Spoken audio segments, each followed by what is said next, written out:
Hi students.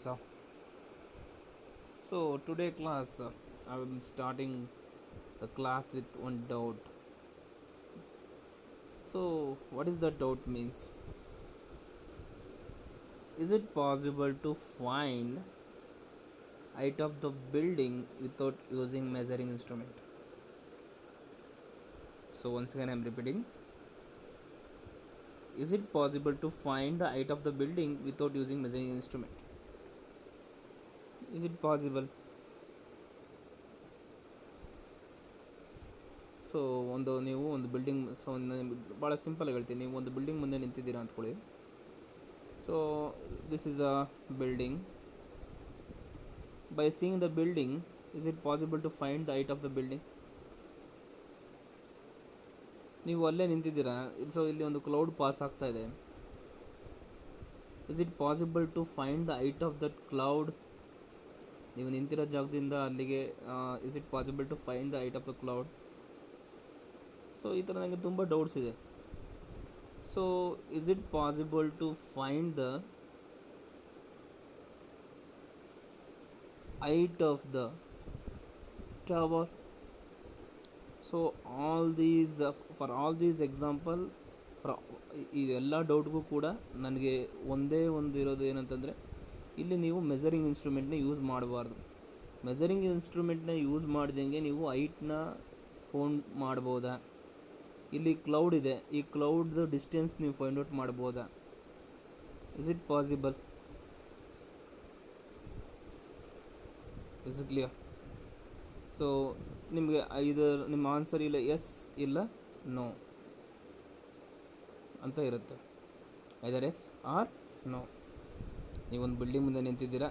So ಆ building ಮುಂದೆ ನಿಮಗೆ ಕಾಣ್ತಾ ಇದೆ. So without using measuring instrument ಆ ಬಿಲ್ಡಿಂಗ್ ಹೈಟು ಫೈಂಡ್ ಔಟ್ ಮಾಡಬೇಕು. ಆಗುತ್ತಾ? ಇಲ್ಲ. ಇವಾಗ ಒಂದು ಕ್ಲೌಡ್ ಪಾಸ್ ಆಗ್ತಿದೆ. ಸೊ ಆ ಕ್ಲೌಡ್ದು ಡಿಸ್ಟೆನ್ಸ್, ನೀವು ನಿಂತಿರೋ ಜಾಗದಿಂದ ಡಿಸ್ಟೆನ್ಸ್ ಫೈಂಡ್ ಔಟ್ ಮಾಡಬೇಕು ವಿತೌಟ್ ಯೂಸಿಂಗ್ ಮೆಜರಿಂಗ್ ಇನ್ಸ್ಟ್ರೂಮೆಂಟ್. ಆಗುತ್ತಾ? ನೋ. ನೀವು ಅಕಸ್ಮಾತ್ ಏನಾದರೂ ನೋ ಅಂದ್ಕೊಂಡ್ರೆ ಇಟ್ ಈಸ್ ಅಬ್ಸಲ್ಯೂಟ್ಲಿ ರಾಂಗ್.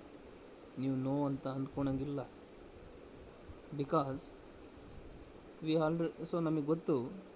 ಇವಾಗ ಫಾರ್ ಎಕ್ಸಾಂಪಲ್, ನಾವು ನಮ್ಮ ಭೂಮಿಯಿಂದ so we are living in the earth. Is it clear? So we know the distance of earth to sun. Is it clear? ನಾವು ಅರ್ಥಲ್ಲಿ ಇದ್ದೀವಿ. ಸೊ ನಾವು ಅರ್ಥಲ್ಲಿರೋದ್ರಿಂದ, ನಾವು ಭೂಮಿಯಲ್ಲಿರೋದ್ರಿಂದ, so we know the distance between the earth and the sun. ಈ earth and ಸನ್ನ distance find out ಮಾಡೋಕ್ಕೆ ನಾವು ಯಾವುದೇ ಟೇಪ್ನ ಯೂಸ್ ಮಾಡಿಲ್ಲ. Is it clear? To find the distance between the earth and the ಸನ್ ನಾವು ಯಾವುದೇ ಟೇಪ್ನ ಯೂಸ್ ಮಾಡಿಲ್ಲ. ಬಟ್ ನಮ್ಮ ಸೈಂಟಿಸ್ಟ್ಗಳು ಹೇಳ್ತಿದ್ದಾರೆ this is the distance between the earth and sun accurately. So but ನೀವು ಹೇಳ್ತಾ ಇದ್ದೀರಾ ಒಂದು ಮೂವಿಂಗ್ ಕ್ಲೌಡ್ನ ಡಿಸ್ಟೆನ್ಸ್ನ ಫೈಂಡ್ ಔಟ್ ಮಾಡೋಕ್ಕಾಗಲ್ಲ ಅಂತ. ಬಟ್ ಇಲ್ಲಿ ನಮ್ಮ ಸೈಂಟಿಸ್ಟ್ ಹೇಳ್ತಿದ್ದಾರೆ we can find the distance between the earth and sun without using a measuring instrument. So ಇಷ್ಟೇ ಅಕ್ಯುರೇಟ್ ಆಗಿದೆ ಅಂತ ಹೇಳ್ತಾ ಇದ್ದಾರೆ. Is it? ಸೊ ಅಲ್ಲಿ ಯಾರೂ ಕೂಡ ನಿಮಗೆ ಅರ್ತ್ ಆ್ಯಂಡ್ ಸನ್ ಮಧ್ಯ ಡಿಸ್ಟೆನ್ಸ್ ಫೈಂಡ್ ಔಟ್ ಮಾಡೋಕ್ಕೆ ಟೇಪ್ ಇಟ್ಕೊಂಡು ಹೋಗಿಲ್ಲ. So not only the earth and the sun, so between the earth and the Mercury, earth and the Mars, earth and the Jupiter. So in the universe ಯಾವ stars ಇದಾವೆ ಎಲ್ಲ ಸ್ಟಾರ್ಸ್ದು distance ಇಷ್ಟೇ ಇದೆ ಅಂತ ಹೇಳ್ತಿದ್ದಾರೆ with accurately. Is it clear? So but ನೀವು ಹೇಳ್ತಾ ಇದ್ದೀರಾ ಒಬ್ಬ ಮನುಷ್ಯ ಒಬ್ಬ ಬಿಲ್ಡಿಂಗ್ ಮುಂದೆ ನಿಂತ್ಕೊಂಡ್ರೆ ಅದರದ್ದು ಹೈಟ್ ಫೈಂಡ್ ಔಟ್ ಮಾಡೋಕ್ಕಾಗಲ್ಲ, ಡಿಸ್ಟೆನ್ಸ್ ಫೈಂಡ್ ಔಟ್ ಮಾಡೋಕ್ಕಾಗಲ್ಲ ಅಂತ. So it is absolutely wrong. No ಅಂದ್ಕೊಂಡ್ರೆ ನಿಮ್ಮಂಥ ಒಬ್ಬ ಮೂರ್ಖರು ಯಾರಿರಲ್ಲ. Your always answer must be yes. If you are a science student, ನೀವೇನೋ ಸೈನ್ಸ್ ಸ್ಟೂಡೆಂಟ್ ಆದರೆ ನಿಮ್ಗೆ ಯಾರಾದರೂ ಈ ಥರ ಕ್ವಶನ್ ಕೇಳಿದಾಗ ನೋ ಅಂದರೆ ನೀವು ಸೈನ್ಸ್ ಸ್ಟೂಡೆಂಟ್ಸ್ ಅಲ್ಲ ಅಂತ ಅರ್ಥ. ನಿಮ್ಮ ಆನ್ಸರ್ ಯಾವಾಗೂ ಏನಿರಬೇಕು? Yes. Yes, we can find the height of the building without using a measuring instrument. Yes, we can find the distance of moving cloud without using a measuring instrument. Yes, it is possible. Yes, it is possible. How it is possible ಅಂದರೆ by knowing the angle. By knowing the angle. In your lower class, I think you have already discussed this concept. ನಿಮ್ಮ lower classes ನೀವು already ಈ ಕಾನ್ಸೆಪ್ಟನ್ನ discuss ಮಾಡಿರ್ತೀರ. Once again I am repeating. So ಇದರಿಂದ ನಿಮ್ಗೆ already ಗೊತ್ತಾಗ್ತಿದೆ ನಾನು ಯಾವ ಕಾನ್ಸೆಪ್ಟ್ ಬಗ್ಗೆ ಡಿಸ್ಕಸ್ ಮಾಡ್ತಾ ಇದ್ದೀನಿ ಅಂತ. Is clear? So V can find the height of the building, V can find the distance of A cloud, moving cloud, by knowing the angle. By knowing the angle. So to find the height of the building or to find the distance of the cloud, to find that, so we need an angle. If we know the angle, so we can easily find those concept. So this technique we call it as trigonometry. This technique we call it as trigonometry. So ನಾನು last ಕಾನ್ಸೆಪ್ಟಲ್ಲಿ ಹೇಳ್ದಂಗೆ, so we can find the height of the building, we can find the moving cloud distance by using the trigonometry. So in the trigonometry, what is the trigonometric functions? What are the trigonometry means? Trigonometry means, it is actually a Greek word. The trigonometry means what? A Greek word defined with three words: trigonometry. What is the meaning of that ಅಂತಂದರೆ, the meaning ಏನಂತಂದರೆ, the measuring of studying the measuring of three sides and three angles of a triangle. The measuring of three sides and three angles of a triangle we call it as trigonometry. The studying of a triangle we call it as trigonometry. Is it clear? The measuring of three sides and three angles of a triangle, by using the concept of trigonometry, we can find the height of the building, we can find the moving cloud. Is it clear? Obviously ನಮಗೇನು ಗೊತ್ತಿರಬೇಕು? Angle ಗೊತ್ತಿರಬೇಕು. Angle ಗೊತ್ತಿದ್ದರೆ by trigonometric technique ನಾವೇನು ಮಾಡ್ಬೋದು? Height of the building ಮತ್ತು moving ಕ್ಲೌಡ್ದು ನಾವು find out ಮಾಡ್ಬೋದು. Is it clear? Is it okay? So once again ನಿಮಗೆ ಇನ್ನೊಂದ್ಸರಿ ಹೇಳ್ತಾ ಇದ್ದೀನಿ. ಟ್ರಿಗ್ನೋಮೆಟ್ರಿಯಿಂದ ನಾವು V can find the height of the building ಮತ್ತು ಡಿಸ್ಟೆನ್ಸ್ ಆಫ್ ಎ ಕ್ಲೌಡ್ನ ಮಾಡ್ತಾ ಹೋಗ್ಬೋದು. ಡಿಸ್ಟೆನ್ಸ್ ಕ್ಲೌಡ್ನ ಫೈಂಡ್ ಔಟ್ ಮಾಡ್ತಾ ಹೋಗ್ಬೋದು. ನಮ್ಮ ಸೈಂಟಿಸ್ಟುಗಳು ಎಲ್ಲರೂ how they are finding the distance between the sun and the earth, sun and the other planets distance ಯಾವ ಥರ ಫೈಂಡ್ ಔಟ್ ಮಾಡೋದಂದರೆ by using the concept of trigonometry. Is it clear? ಹಾಂ. So trigonometry is a very important concept. ನೀವು already ಈ trigonometry ಕಾನ್ಸೆಪ್ಟನ್ನ ನೀವು ನಿಮ್ಮ lower ಕ್ಲಾಸಸಲ್ಲಿ ಕಲ್ತಿರ್ತೀರ. ಸೊ ಅದನ್ನು ಸೇಮ್ ಕಾನ್ಸೆಪ್ಟನ್ನ ನಾವು ಮತ್ತೆ ರಿಪೀಟ್ ಮಾಡ್ತಾ ಇದ್ದೀವಿ. ಸೊ ನಾವು before going to the trigonometric, briefly let we revise what we so ಈ trigonometry concept first year P U ಸಿಗೆ ಹೋಗೋಕ್ಕಿಂತ ಮುಂಚೆ, first year P U C ಕಾನ್ಸೆಪ್ಟ್ಸ್ಗೆ ಹೋಗೋಕ್ಕಿಂತ ಮುಂಚೆ, so will revise what you people learned in your lower classes. ನಿಮ್ಮ lower ಕ್ಲಾಸಸ್ಸಲ್ಲಿ ಈ ಟ್ರಿಗ್ನೋಮೆಟ್ರಿ ಬಗ್ಗೆ ಏನು ತಿಳ್ಕೊಂಡಿದ್ದೀರೋ ಆ ಕಾನ್ಸೆಪ್ಟ್ಸ್ನ ಮತ್ತೆ ನಾವೇನು ಮಾಡ್ತಾ ಹೋಗೋಣ? ರಿವೈಸ್ ಮಾಡ್ತಾ ಹೋಗೋಣ. Year we come with the first concept. The first concept is trigonometric ratio. Trigonometric ratios. We'll discuss the trigonometric ratios.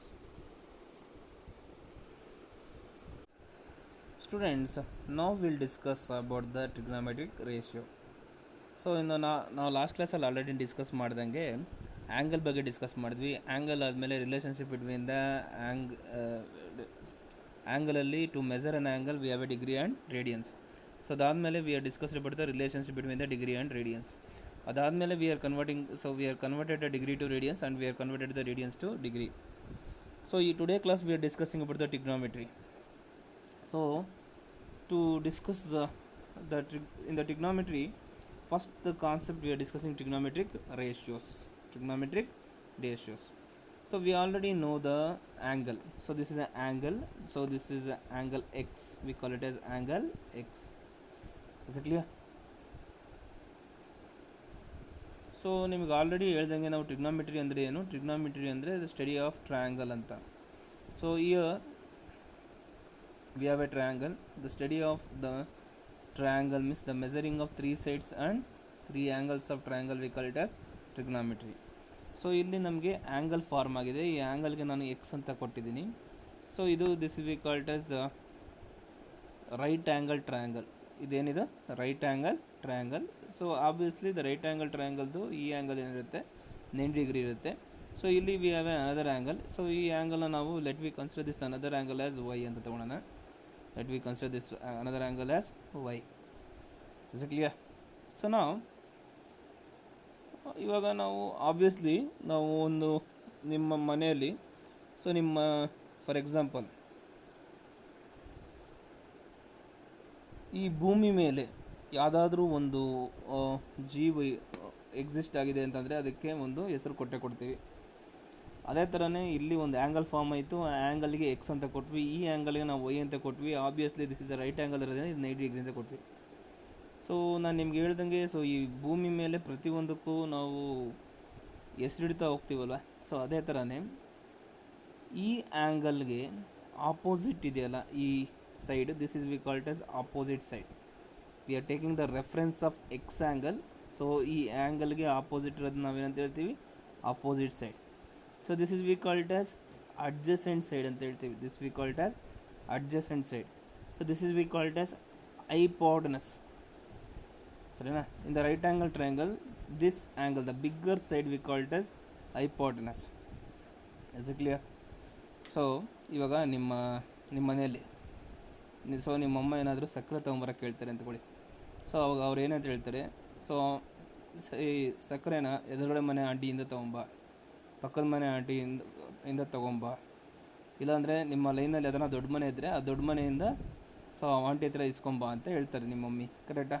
ಅದೇ ಥರನೇ ಈ ಆ್ಯಂಗಲ್ಗೆ ಆಪೋಸಿಟ್ ಇರೋದನ್ನ ಆಪೋಸಿಟ್ ಸೈಡ್ ಅಂತ ಹೇಳಿದ್ವಿ, ಈ ಆ್ಯಂಗಲ್ಗೆ ಪಕ್ಕ ಇರೋದನ್ನ ಅಡ್ಜಸೆಂಟ್ ಸೈಡ್ ಹೇಳಿದ್ವಿ. ಸೊ ದೊಡ್ಡದು V called as hypotenuse. Is clear? So ನಾವು ಇವಾಗ ಬರ್ದಿರೋದು ಈ ಆ್ಯಂಗಲ್ನ ರೆಫರೆನ್ಸ್ ಇಟ್ಕೊಂಡು, ಅಕಸ್ಮಾತ್ ಏನಾದರೂ ವೈ ಆ್ಯಂಗಲ್ನ ರೆಫರೆನ್ಸ್ ಇಟ್ಕೊಂಡು ನಾವೇನಾದರೂ ಬರೀತಾ ಹೋದರೆ, so this is we called as, ಅವಾಗ ಏನಂತ ಹೇಳ್ತೀವಿ, ಇದು ಆಪೋಸಿಟ್ ಸೈಡ್ ಆಗುತ್ತೆ, ಇದು ಅಡ್ಜಸೆಂಟ್ ಸೈಡ್ ಆಗುತ್ತೆ, ಇದು ಹೈಪೋಟೆನಸ್. ಸೊ ಇದು ಯಾವಾಗೂ ಕೂಡ ಇದು ಹೈಪೋಟೆನಸ್ ಆಗೇ ಇರುತ್ತೆ. Is it clear? Is it okay? ಈಗ ಈ ಮೂರು ಸೈಡ್ ಇಟ್ಕೊಂಡು ನಾವು ಇವಾಗ ಏನು ಮಾಡ್ತಾ ಹೋಗ್ತೀವಿ, ರೇಷಿಯೋ ಬರಿತಾ ಹೋಗ್ತೀವಿ. ಆ ರೇಷಿಯೋಸ್ ಏನು ಬರಿತೀವೋ that we called as trigonometric ratios. Is it clear? Now let me write the ratios.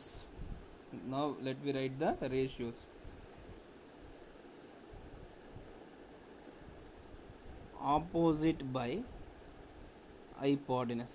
So this is another ratio, one ratio. So let me write another ratio. Adjacent by hypotenuse, opposite by adjacent,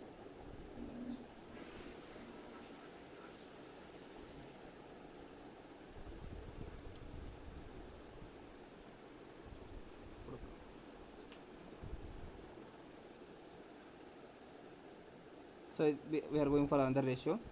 Hypotenuse by opposite, hypotenuse by adjacent, adjacent by opposite, adjacent by opposite. So we have written the six ratios. So ನೋಡಲಿ, ಈ ಮೂರು ಸೈಡ್ನ ಇಟ್ಕೊಂಡು ನಾವೇನು ಮಾಡ್ತಾ ಹೋದ್ವಿ, 6 ratios ಬರಿತಾ ಹೋದ್ವಿ. So ಇದನ್ನೇನಂತ ಹೇಳ್ತೀವಿ, opposite by hypotenuse, adjacent by hypotenuse, opposite by adjacent, hypotenuse by opposite and hypotenuse by adjacent. ಏನು ಸರ್ ಇದು ಬರೀ 6 ರೇಷಿಯೋ ಬರ್ದಿದ್ದೀರಾ, ಇನ್ನೊಂದು ರೇಷಿಯೋ ಎಕ್ಸಿಸ್ಟ್ ಆಗಲ್ವಾ? ಇಲ್ಲ, ಇನ್ನೊಂದು ರೇಷಿಯೋ ಎಕ್ಸಿಸ್ಟ್ ಆಗಲ್ಲ. ಸೊ ನಾವು ಈ ಟ್ರಯಾಂಗಲ್ನ ಇಟ್ಕೊಂಡು ಬರೀ 6 ರೇಷಿಯೋ ಮಾತ್ರ ಬರಿಬೋದು. ಸೊ ಅಕಸ್ಮಾತ್ ಇನ್ನೊಂದು ರೇಷಿಯೋ ಎಕ್ಸಿಸ್ಟ್ ಆಗುತ್ತೆ ಅಂತ ಏನೋ ಅನಿಸಿದ್ರೆ, ಸೊ ನೀವು ಬೇಕಾದರೆ ಸೊ ನೀವು ಅದು ಹೊಸ ರೇಷಿಯೋ ಆಗುತ್ತೆ, ಅದಕ್ಕೆ ನಿಮ್ಮ ಹೆಸರೇ ಇಡ್ತಾರೆ. Is clear? So only 6 ratios ಮಾತ್ರ ಎಕ್ಸಿಸ್ಟ್ ಆಗ್ತದೆ. ಸೊ ಇಲ್ಲಿ ನಾವೇನು 6 ರೇಷಿಯೋಸ್ ಎಕ್ಸಿಸ್ಟ್ ಆಗಿದೆಯಲ್ವಾ, ಸೊ ಆ 6 ರೇಷಿಯೋಸ್ಗೆ ಏನು ಎಕ್ಸಿಸ್ಟ್ ಆಗಿದೆ, ಸೊ ಅದು ಪ್ರತಿಯೊಂದಕ್ಕೂ ಕೂಡ ಹೆಸರಿದೆ. ಸೊ ಇದಕ್ಕೆ ನಾವೇನಂತ ಹೇಳ್ತೀವಿ, ಸೈನ್ ಅಂತ ಕರಿತೀವಿ. The name of this one is sine. So ಈ ರೇಷಿಯೋಗೆ ನಾವೇನಂತ ಕರಿತೀವಿ, ಕೊಸೈನ್ ಅಂತ ಕರಿತೀವಿ. So this we called as cosine. ಇದಕ್ಕೆ ನಾವೇನಂತ ಕರಿತೀವಿ, ಟ್ಯಾಂಜೆಂಟ್ ಅಂತ ಕರಿತೀವಿ. ಫಾರ್ ದಿಸ್ ನಾವೇನಂತ ಕರಿತೀವಿ, ಕೊಸಿಕೆಂಟ್ ಅಂತ ಕರಿತೀವಿ. Is clear? So for this we call it as secant. So ಇದಕ್ಕೆ ನಾವೇನಂತ ಕರಿತೀವಿ, ಕೋಟ್ಯಾಂಜೆಂಟ್ ಅಂತ ಕರಿತೀವಿ. So these are the names of the ratio. These are the names of the ratios. But ಯಾವಾಗೇ ಆಗಲಿ ನಾವು ರೇಷಿಯೋಸ್ ನೇಮ್ ಬರೆದಾದ್ಮೇಲೆ, ಸೊ ನಿಮ್ಮ ಮನೇಲಿ ಯಾವಾಗೇ ಆಗಲಿ ನಿಮ್ಮನ್ನು ಹೆಸರಿಟ್ಟು ಕರೆಯಲ್ಲ. ಯಾವಾಗೇ ಆಗಲಿ ಏನು ಮಾಡ್ತಾರೆ, ನಿಕ್ ನೇಮ್ಸ್ ಕರೀತಾರೆ. Is clear? ಸೊ ಯಾವಾಗೇ ಆಗಲಿ ನಿಮಗೆ ನೇಮ್ಗಿನ್ನ ನಿಕ್ ನೇಮ್ಸೇ ಭಾಳ ಫೇಮಸ್ ಆಗಿರುತ್ತೆ ಅಲ್ವಾ. ಈಗ ಸೈನ್ ಇಸ್ ಅ ನೇಮ್ ಅಂತಂದರೆ the nickname of this one is sine x. Sin x is equal to opposite by hypotenuse. Cos x is equal to adjacent by hypotenuse. Tan x is equal to opposite by adjacent. Cosecant means cosec x is equal to hypotenuse by opposite. So this will be called as secant x. Secant x is equal to hypotenuse by adjacent. Cotangent means cot x. Cot x is equal to adjacent by opposite. Is it clear? So these are the names and nicknames of the ratios. So this is the trigonometric ratios. Is it clear? So once again I am repeating. So listen here.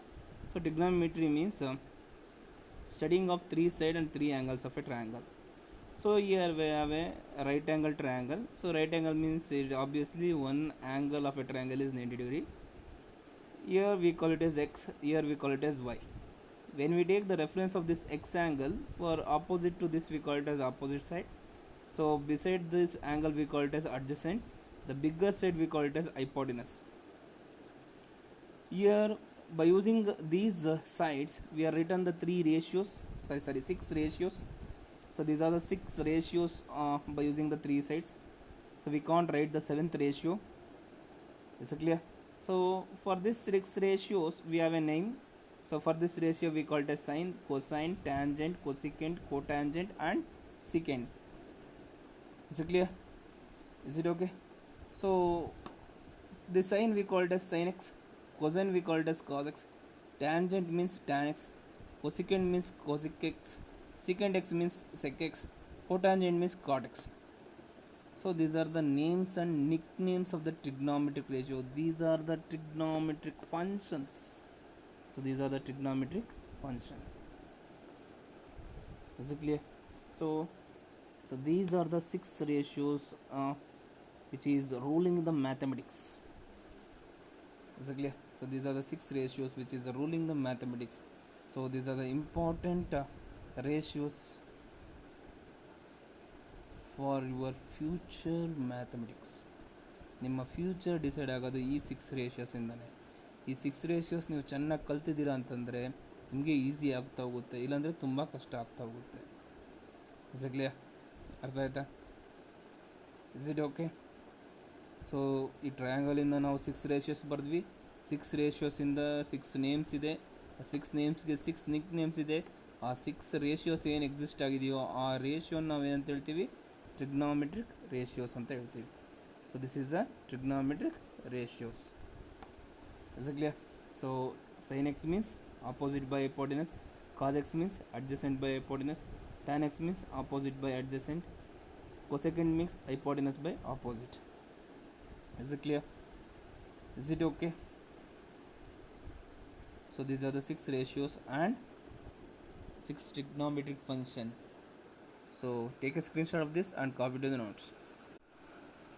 Students, now we are discussing the relationship between the trigonometric ratios. So now in the last concept we are discussing the trigonometric ratios. Now last concept ಅಲ್ಲಿ trigonometric ratio discuss ಮಾಡಿದ್ವಿ. ಇವಾಗ ನಾವು relationship between the trigonometric ರೇಷಿಯೋನ discuss ಮಾಡ್ತಾ ಇದ್ದೀವಿ. ನಾವು ಈಗ ನಮ್ಗೆ ಆಲ್ರೆಡಿ ಗೊತ್ತಿರೋದಂಗೆ ಇದು ಆ್ಯಂಗಲ್ ಎಕ್ಸ್. ಸೊ ಆ್ಯಂಗಲ್ ಎಕ್ಸಿಗೆ ಇದು ನಾವು ಏನಂತ ಹೇಳ್ತೀವಿ ಆಪೋಸಿಟ್ ಸೈಡ್. ಸೊ ಅದ ಪಕ್ಕದಲ್ಲಿರೋದು ನಾವು ಅಡ್ಜಸೆಂಟ್ ಸೈಡ್ ಅಂತ ಹೇಳ್ತೀವಿ. ದೊಡ್ಡದು ವಿ ಕಾಲ್ ಇಟ್ ಆಸ್ ಹೈಪಾಟೆನಸ್. ಇವಾಗ ಇದಕ್ಕೆ ನಾವು ಈ ಪ್ರತಿಯೊಂದು ಸೈಡಿಗೂ ನಾವು ನೇಮ್ ಮಾಡ್ತಾ ಹೋಗೋಣ. So this is A B C. ಈ ಸೈಡ್ನ ಎ ಬಿ ಅಂತ ಕರಿತೀವಿ, ಈ ಸೈಡ್ನ ಎ ಸಿ ಅಂತ ಕರಿತೀವಿ, ಈ ಸೈಡ್ನ ಬಿ ಸಿ ಅಂತ ಕರಿತೀವಿ. Let we write the ratios. ಇವಾಗ ನಾವು ಏನು ಮಾಡ್ತಾ ಹೋಗೋಣ, ರೇಷಿಯೋಸ್ ಬರಿತಾ ಹೋಗೋಣ. Sine X is equal to opposite by hypotenuse. So opposite by hypotenuse ಅಂತಂದರೆ ಹೆಂಗೆ ಬರಿತೀರಾ, A B by B C opposite by hypotenuse. ಕರೆಕ್ಟಾ? Is it clear? Opposite by hypotenuse. Now cos x is equal to adjacent by hypotenuse ಅಂದರೆ AC by BC adjacent by hypotenuse. Is it clear? Next, tan x is equal to opposite by adjacent means AB by AC opposite by adjacent. Is it? Cosecant x. Cosecant x means hypotenuse by opposite side means BC by AB. Okay na? Secant x means hypotenuse by adjacent means BC by AC. Cot x means adjacent by opposite means AC by AB. Correct? Is it clear? So ನೋಡಿ, opposite by hypotenuse, adjacent by hypotenuse, opposite by adjacent. So sin x, cos x, tan x, cosecant x, we have written the ratio. ನಾವು ratios ಬರಿತಾ ಹೋದ್ವಿ. Is it clear? So the relationship between the trigonometry ರೇಷಿಯೋಸ್ಗೆ ಇದನ್ನು ಯಾಕೆ ನಾವು ಬರೆದ್ವಿ ಅಂತಂದರೆ, ಸ್ವಲ್ಪ ನೀವು ಅಬ್ಸರ್ವ್ ಮಾಡಿ. Here the sin ratio is AB by BC, cosecant x is BC by AB. The cosecant the ulta sin the ulta cosecant. So one and the same. Nodili AB by BC illi BC by AB same as it is. AC by BC ide, illi BC by AC ide. Andre cos the ulta secant, secant the ulta cos. Tan x andre AB by AC ide, cot x andre AC by AB ide. Is it clear? So nodi, tan the ulta cot, cot the ulta tan. Is it clear? Means sin is a reciprocal of cosecant. Cosecant is a reciprocal of sin. Reciprocal means ulta. Sin the ulta cosecant. Means we can write like this. Sin x is equal to 1 by cosecant x. Is it clear? Or cosecant x is equal to 1 by sin x. Is it clear? Same as it is. Now cos the ulta secant, secant the ulta cos means cos x is equal to 1 by secant x, or secant x is equal to 1 by cos x. Is it clear? Same as it is. Tan the ulta cot, cot the ulta tan, andre means tan x is equal to 1 by cot x, or cot x is equal to 1 by tan x. Is it clear? Is it okay? So this is we call it as reciprocal relation. This is we call it as reciprocal relation. ಹೆಸರು ಹೇಳ್ತಾ ಇದೀನಿ ನೋಡಿ. The ratio of sin is AB by BC. Ratio of cosecant x is BC by AB. Means sin the ulta cosecant, cosecant the ulta sin. Same as it is. Cos AC by BC ಇದೆ, secant ಏನಿದೆ BC by AC ಇದೆ. Cos the ulta secant, secant the ulta cos. Is it clear? So means ಇದನ್ನು ನಾವೇನಂತ ಹೇಳ್ತೀವಿ, reciprocal relation ಅಂತ ಹೇಳ್ತೀವಿ. ಅಂದರೆ sine the ಉಲ್ಟಾ ಕಾಸ್ ಕೊಸಿಕೆಂಟ್, ಕೊಸಿಕೆಂಟ್ ದ ಉಲ್ಟಾ sine means sine X is 1 by cosecant X. So cosecant X is 1 by sine X. Cos X ಏನಂತ ಬರೀತೀರಾ 1 by secant X, secant X ಏನಂತ ಬರೀತೀರಾ 1 by cos X. Is it clear? So this is we called as reciprocal relation. Now tan x is there. ಇವಾಗ ನೋಡಿ tan x. Tan ಎಕ್ಸ್ನ A B by A C ಅಂತ ಬರಿತೀವಿ. Is it? If you divide the B C for the both the numerator and denominator means AB by BC and AC by BC. So we are divided the BC for both the numerator and denominator. So numerator and denominator ಗೆ BC ನ divide ಮಾಡಿದ್ದೀನಿ. ಅವಾಗ ಏನಂತ ಬರಿಬೋದು ನೀವು ಅಂದರೆ tan x is equal to AB by BC ಅಂದರೆ ಏನು? AB by BC ಅಂದರೆ ಏನು? sin x. AC by BC ಅಂದರೆ cos x. So tan x can be written as sin x by cos x. Is it clear? So ಇಲ್ಲಿ ನಾವೇನು ಮಾಡಿದ್ದೀವಿ, divided the B C for both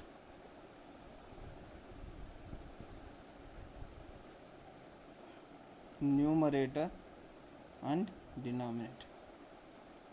Divide the BC for both the numerator and denominator. Is it clear? ಇನ್ನೊಂದ್ಸರಿ repeat ಮಾಡ್ತೀನಿ ನೋಡಿರಿ. Again tan X ನಾವೇನಂತ ಬರೀಬೋದು, tan X ಅಂದರೆ A B by A C. So ಇವಾಗ ಬಿ ಸಿನ divide for both the numerator and denominator. ಅವಾಗ ಏನಂತ ಬಂತು, A B by B C and A C by B C ಅಂತ ಬಂತು. So A B by B C ಅಂದರೆ ಏನು? Ratio sine X. A C by B C ಅಂದರೆ ಏನು? Ratio cos X.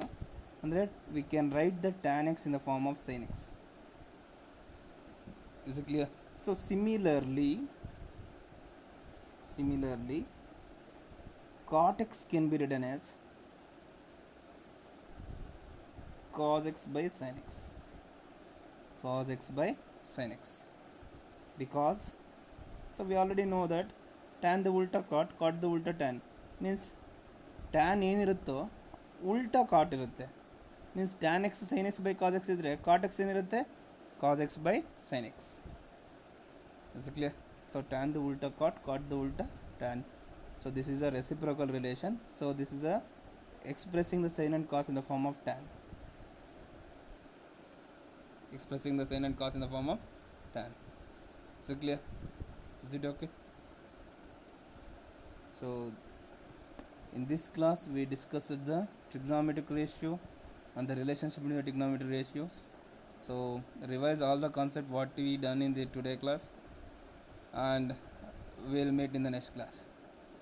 So before ending this session, once I am repeating, so sin ratio, cos ratio, tan ratio, cosecant ratio, secant ratio, cot ratio ಇವನ್ನೆಲ್ಲ ನೀವೇನು ಮಾಡ್ತಾ ಹೋಗಿ, ಚೆನ್ನಾಗಿ byte ಮಾಡ್ತಾ ಹೋಗಿ. sin x is equal to opposite by hypotenuse, cos x is equal to adjacent by hypotenuse, tan x is equal to opposite by adjacent. ಈ ಥರ ನೀವು ರೇಷಿಯೋಸ್ನ ಚೆನ್ನಾಗಿ ಬೈಟ್ ಮಾಡ್ತಾ ಹೋಗಿ. ಸೊ ಅದೇ ಥರನೇ ಇಲ್ಲಿ ರೆಸಿಪ್ರೋಕಲ್ ರಿಲೇಷನ್ ಇದೆ, ಅದನ್ನು ಚೆನ್ನಾಗಿ ನೀವು ಬ್ರೀಫಾಗೆ ನೀವು ಕಲಿತಾ ಹೋಗಿ. ಆಮೇಲೆ ಟ್ಯಾನ್ ಎಕ್ಸ್ ಅಂದರೆ sine X by cos X, cot X ಅಂದರೆ cos X by sine X. So ಇವೆಲ್ಲ ರಿಲೇಷನ್ಶಿಪ್ನ ಚೆನ್ನಾಗಿ ನೀವು ಕಲಿತಾ ಹೋಗಿ. Is it clear? ಸೊ ಚೆನ್ನಾಗೆ ನೀವು ರಿವೈಸ್ ಮಾಡಿ. ಓಕೆನಾ? So will meet in the next class.